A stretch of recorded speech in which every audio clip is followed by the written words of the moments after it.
Welcome to English Buddhist Terminology. What you're watching today is the third show in the series on the basic concepts of Buddhism. In the previous two shows, I have discussed dependent origination and the Four Noble Truths. And today, we will finish on the basic concepts of Buddhism by talking about the three Dharma seals. In the previous two shows, you may have realized that while I was discussing the terms dependent origination and the Four Noble Truths, I have been using the word truth very often. Then this could cause many of you to wonder, how exactly do we define truth? And what is this truth? So today, by discussing the three Dharma seals, we will be using this as a tool to help us authenticate a theory to prove whether it's a truth of the universe or not. I will begin by the four basic characteristics of ultimate truth that has been given to us by Buddhism. So the first is that for something to be an ultimate truth, it has to be universal. And secondly, an ultimate truth has to be necessary or inevitable. And thirdly, an ultimate truth has to be true in the past. And finally, an ultimate truth has to also be true in the future. An example of an ultimate truth is death. Death is something that we all go through, no matter who we are or where we come from. So just because I am an American or an Australian, it doesn't mean that I can escape from the truth of death, since it's an inevitable process in the path of our lives. The three Dharma seals are what makes Buddhism called a philosophy rather than a religion, because this theory of the three Dharma seals does not require for someone to become a Buddhist to understand that it is an ultimate truth, because it simply applies to everything that we can see or feel or think of. I will begin by explaining the contents of the three Dharma seals. The three Dharma seals in Chinese are called San Fa Yin. And the first truth of the three Dharma seals says that all phenomena are impermanent. In Chinese, it becomes 诸行无常. And secondly, it says that no phenomena has a self. So in Chinese, it becomes 诸法无我. And the final of the three Dharma seals says that nirvana is the ultimate peace. So in Chinese, it becomes 涅槃寂静. Together, these three constitute the three Dharma seals. And if we look at the term where it says seal, seal means that all things are stamped with them. So just like a simple stamp that is stamped on a piece of paper. So there is nothing that doesn't possess these characteristics. So everything possesses the feature or the characteristic of the three Dharma seals. Furthermore, the word seal is similar to an official seal that is used to prove that a certain document is true and it's real and that it's not forged. So anything that is not stamped with the three Dharma seals cannot be considered a truth. And also, anything that does not comply or contradicts the three Dharma seals is not an authentic teaching of the Buddha.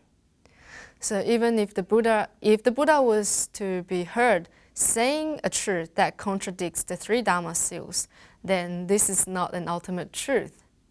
This is why the Buddha told his disciples, "Don't believe in what I say, just because I am the one who said it. We need to inquire deeper into the meaning hidden behind my words and prove whether it is right or wrong." So the three Dharma seals are another way of looking at the truths that are fundamental to reality. Let us now look at the first seal, the truth on impermanence, or the truth that says that all phenomena are impermanent. This means that all phenomena change. They never stay the same. And the idea of impermanence applies to everything in this world. So everything has to go through the process of change. Just as the Greek philosopher Heraclitus says, you can never step into the same river twice. But for us Buddhists, and even if the Buddha was to hear this saying today, he would have added that the same foot never steps into the same river twice. Why? Because the foot itself is also always changing. So you can never find the exact condition in the exact moment again. Now, everything is in a constant state of flux. So this is also a different way of saying that everything is impermanent or everything is changing. For example, the process of life is always changing. So the moment I'm born into this world, I have to be carried forward with this flow. So the change continues. After I'm born, I become older. And after I become older, there will be sickness and illness. And after that, there is death. So this is the constant change of the process of life that everybody has to go through. Not just everybody, everything that you can think of in this world goes through the process of change. And second example is how the 4 seasons change. Throughout every year, the 4 seasons come and go. There comes spring, then summer, autumn, and then winter, and then back to spring again. So the seasons continue to change.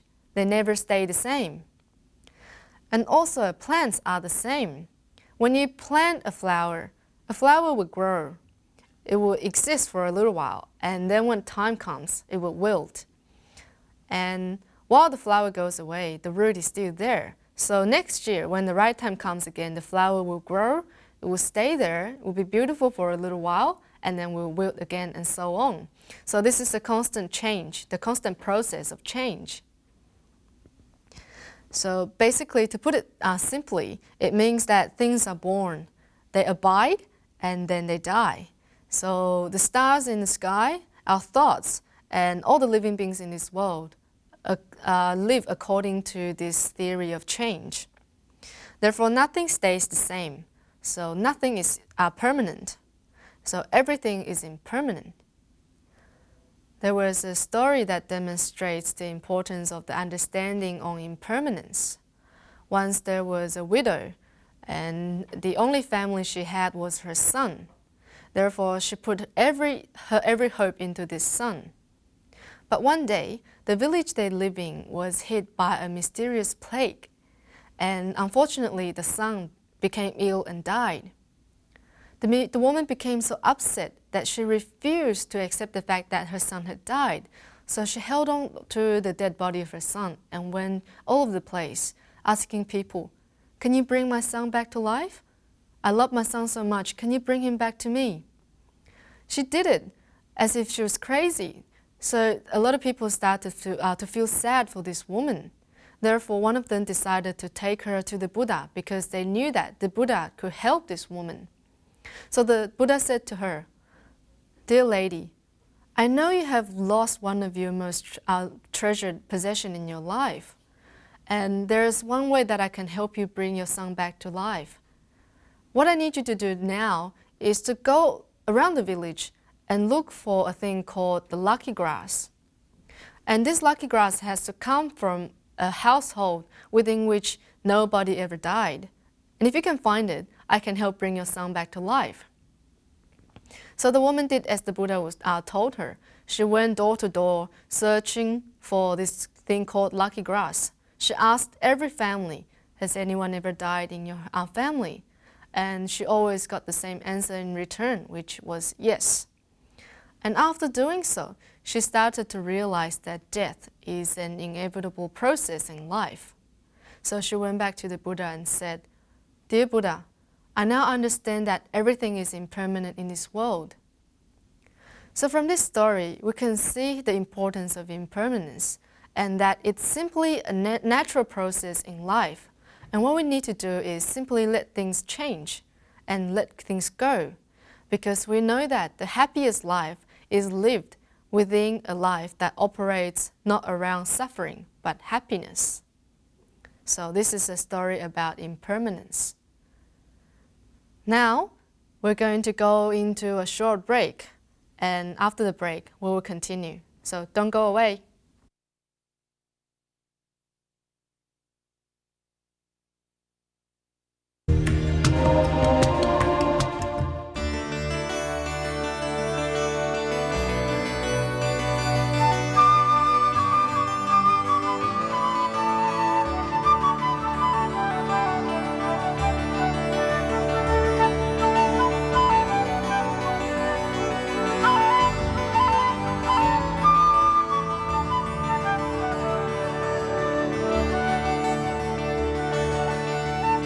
Hi, welcome back. Let's continue on the topic of impermanence. There are two basic kinds of impermanence that I can offer you today. The first one is called momentary impermanence. A moment is considered as the smallest unit of time. So basically, it's an extremely short period of time.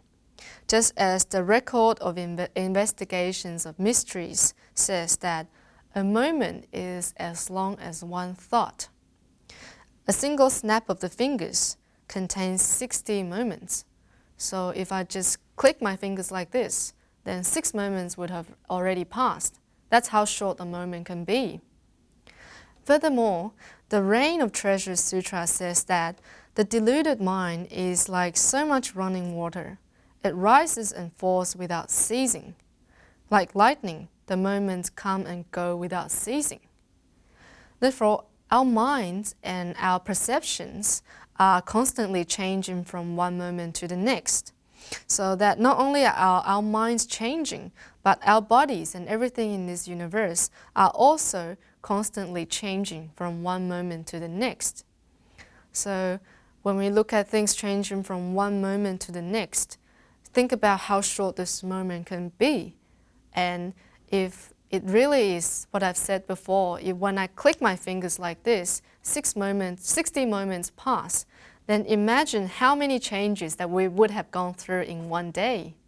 You can do the calculation. Now, the second of the two basic kinds of impermanence is called periodic impermanence. Periodic impermanence is basically an accumulation of momentary impermanences, which is the first kind of impermanence that we have just talked about. So phenomena do not just fluctuate amongst different status, but they actually change from moment to moment so fast, so much that after a long time, nothing about them really remains the same. And by understanding the first Dharma seal here, after we have discussed the different kinds or aspects of impermanence, it is important because once we understand or recognize the brevity of life and the impermanence of all situations, we will feel motivated to dwell even deeper into what the Buddha is trying to teach us, which is the truth of this world. Therefore, impermanence should not make us feel hopeless or pessimistic. Rather, it should give us more hope and make us even more aggressive in appreciating our time on earth, our life on earth, and feel grateful that as difficult as it is, every moment of life is worth living. There is a story that demonstrates how short life can be. This happened during the Buddhist time. In the Buddhist time, members of the Sangha were required to go out and beg for food each day. And on this very day, after members of the Sangha have finished begging for the food and they have finished eating the food, they sat down and in front of the Buddha and they got ready for the Buddha to start a Dharma talk. So the Buddha then said to them, "Dear bhikkhus and bhikkhunis, please tell me the purpose of you going out to beg for food every day. So they answered, Dear Buddha, we go out to beg for food, so this food can help sustain our physical body. So this body will help us continue on the road to spiritual cultivation so that we can attain Buddhahood. The Buddha said, very well. Then my next question for you is to please tell me how long life can be. So one of them answered, life is like the moment a flower grows and then wilts. It's very fast and it changes very quickly. Therefore, life is impermanent. But the Buddha said, you have understood very little about what life is and how long life is. There's got to be more, so please tell me more. So someone else answered, well, life is like a firefly. It is born today, then it dies tomorrow. Therefore, the length of its time only goes for one day. Once again, he said, you have still not understood enough about what life is. There has to be more than that. So someone else said, life is as short as the moment sunlight shines on us. And the moment that sunlight ceases to shine on us, life goes away. Still, the Buddha said, there is more. Then someone else, another person, answered, well, life is like the morning dew. Once the morning passes, life also ends. The Buddha said, this is still not yet a complete answer. There is more to how long or where life exists. Then finally, one of his disciples said, Dear Buddha, life exists between each breath, and that is how short a life is. And then the Buddha finally said, yes, you have understood the essence of life. And this question and answer tells us that life is short. Therefore, it is important for us to live every moment to its fullest. So we must seize the day. Let us go on to the second truth of the three Dharma seals, which is the truth that no phenomena has a nature of self or the self nature. So since everything is impermanent, since everything changes, therefore nothing has the nature of self. For example, all things or phenomena depend on each other in order to exist. So nothing exists on its own. So nothing is independent. Therefore, since you rely on other things to exist, you cannot really call yourself a self. Take my hand as an example. It's a combination of flesh, blood, and bone, etc. So is this really a hand, or is it simply a combination of these conditions? And we know that once the conditions fall apart, it will no longer be called a hand. So basically, nothing has any attribute that will endure over long periods of time. Eventually, everything changes. Therefore, nothing can be said to have a nature. So there is no self-nature. There's a false impression that people have about the self. And sometimes, even if we say that we believe that this nature of self or the self-nature doesn't exist, we still act as if we believe that it's there. Because we're always changing in the same way, just as everything else is changing. So at the same time, while this belief is planted within our mind, what seems solid in front of us seems real to us. And we will always be thinking about what I am or what I see. I see the things around here, or I am sitting here, or I have this thing, or I do this, or I do that. This clinging to the self is very strong within all of the human beings.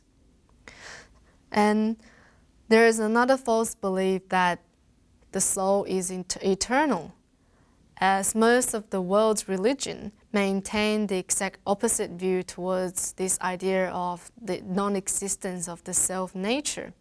So people from other religions will claim that there is an absolute, an eternal, and unchallengeable authority that has created everything in this world. Therefore, he has created us. But Buddhism denies self-nature in two ways. For one thing, there is no self-nature in a human being. So most people are very attached to their bodies. This attachment is what leads them to believe that there is something absolute, or there is an essence or nature that exists inside of them, which is real. But we must understand that the body is merely a manifestation of our karma. So it is a delusion caused by a brief congregation of the physical and mental components of existence. Just like an example of my body, like I've said before, there is the bone, the flesh, the blood, the sinew, and everything else that constitute the body. But once again, we know that once they fall apart, our body dies. So this is no longer our self. Therefore, the body is not our self. There is a story that demonstrates the idea of self. Once there was a traveler who was traveling very late at night and could not find any accommodation. So he stopped at this abandoned temple, and he decided to stay for a short night and continue his travel. He went into this temple and found a place, a pile of grass underneath the table, and he decided that it would be his bed for the night. Therefore, he lied down and decided to get to rest. Not long after he lied down, this short ghost jumped into the temple with a dead body carried on it. And as the ghost was to start to eat this dead body, the door sprung open again, and then a larger ghost came in. Do you want to know what happens after that? Stay with us, and I will continue with the story after the break.